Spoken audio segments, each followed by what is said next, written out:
Welcome to my channel AKSC. We learn, we grow. Please subscribe to my channel and click the bell icon to get future notification. Don't forget to hit the like button. Hello everyone, इस video में मैं discuss करने वाला हूं last की जो दो varieties of iron हैं। इसके पहले वाली वीडियो में हमने pig iron and cast iron के बारे में डिस्कशन किया, जिसमें इम्प्योरेस्ट फॉर्म था पिग और उससे थोड़ा सा प्योर हो गया कास्ट आयरन। और कास्ट में भी दो तरह के हमें मिले, एक व्हाइट और एक ग्रे। अब सेकंड के बाद अब आता है थर्ड स्टील का। अभी देखिए स्टील जो है ये भी जो है कार्बन इंप्योरिटी के साथ है। तो सबसे पहले देखेंगे स्टील वेराइटीज जो है आयरन का, उसमें परसेंटेज ऑफ कार्बन कितना है। और फिर स्टील के भी वेराइटीज हैं, एक होगा माइल्ड, एक होगा हार्ड और एक होगा स्पेशल टाइप ऑफ स्टील। तो सबसे पहले यहां पे हम लेंगे इंप्योरिटीज। अब देखिए इंप्योरिटीज तो ढेर सारे हैं, लेकिन यहां पे हम सबसे पहले ये देखते हैं कि इंप्योरिटीज कार्बन का कितना है। ये 0.25 से 2% कार्बन। आपको मालूम है कि 2.5 से 4.5 और बाकी के जो है आयरन की वेराइटीज में थे, यहाँ पे 0.25 से 2, मतलब 2 से कम होते होते 0.25 तक आ गया। और जब हम जाएंगे रोड आयरन में तो 0.1 तक भी पहुंच जाएंगे। तो यहाँ पे इंप्योरिटीज ये हो गया। अब स्टील के फॉर्म कौन कौन से होंगे? एक हो जाएगा माइल्ड स्टील, इसके अंदर लो परसेंटेज ऑफ कार्बन। उसी तरह से एक होगा हार्ड स्टील और इसमें जो है हम लेंगे हाई परसेंटेज ऑफ कार्बन। अब ये माइल्ड एंड हार्ड हो गया। एक है स्पेशल स्टील जो एलोइस टाइप का होगा। तो यहां पे थर्ड स्पेशल स्टील, इसके अंदर हम देखेंगे कि एमएन, क्रोमी एक्सेट्रा, ये सब जो है इंप्योरिटीज होंगे।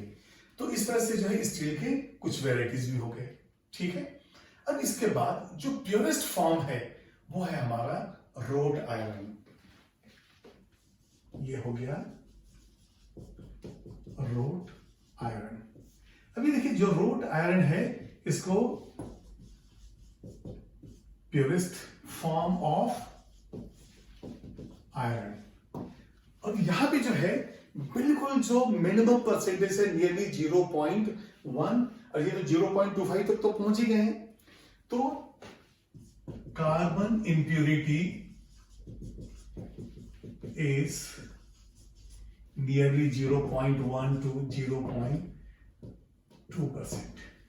ये हो गया रोड आयरन और ये हमारा जो है प्योरेस्ट फॉर्म ऑफ आयरन है। और ये इसको जो हम प्रोड्यूस करते हैं वो हम करते हैं पडलिंग प्रोसेस से। और पडलिंग प्रोसेस जो होता है, कई बार एग्जाम में पूछा जाता है कि जो पडलिंग प्रोसेस है वो किसके मेटलर्जी से रिलेटेड है, तो आयरन से रिलेटेड है। और ये जो पडलिंग फर्नेस है ये एक तरह का रिवर्बरेटरी फर्नेस है। थोड़ा मॉडिफिकेशन करते हैं तो रिवर्बरेटरी फर्नेस क्यूबलेशन फर्नेस भी हो जाता है, स्लो फर्नेस भी हो जाता है, ग्लास के मैन्युफैक्चरिंग में पॉट फर्नेस हो जाता है, उसके बाद जो है टैंक फर्नेस हो जाता है। तो रिवर्बरेटरी फर्नेस के ही हम मॉडिफिकेशन करते हैं। तो यहां पे नेक्स्ट लिखेंगे हम प्रोड्यूस्ड बाय, ये देखिए इसको कहते हैं puddling process in puddling furnace and this is the modification of reverberatory furnace. तो यहां पे लिख देंगे this furnace is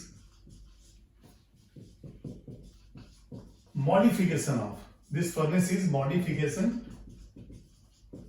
of reverberatory furnace. आपको याद होगा कि रिवर्बरेटरी फर्नेस के अंदर कैल्सिनेशन, रोस्टिंग सारा चीज चलती है, तो काफी मल्टीपर्पज ये फर्नेस है। तो मॉडिफिकेशन ऑफ रिवर्बरेटरी फर्नेस, ये बिल्कुल क्लियर है। ये तो हम लोग ने 4 वेराइटी ऑफ आयरन देखे हैं, pig iron, cast iron, steel and wrought iron. Pig iron in purest form, wrought iron is the purest form. इससे जो प्रोसेस जो है आप बिल्कुल इसको अंडरलाइन कर लीजिए और आप नोट कीजिएगा। पडलिंग प्रोसेस जो है किससे जुड़ा है? ये मेटल कौन सा है, आयरन है, और कौन सा वैरायटी है, रोट आयरन है। ठीक है, प्लीज नोट।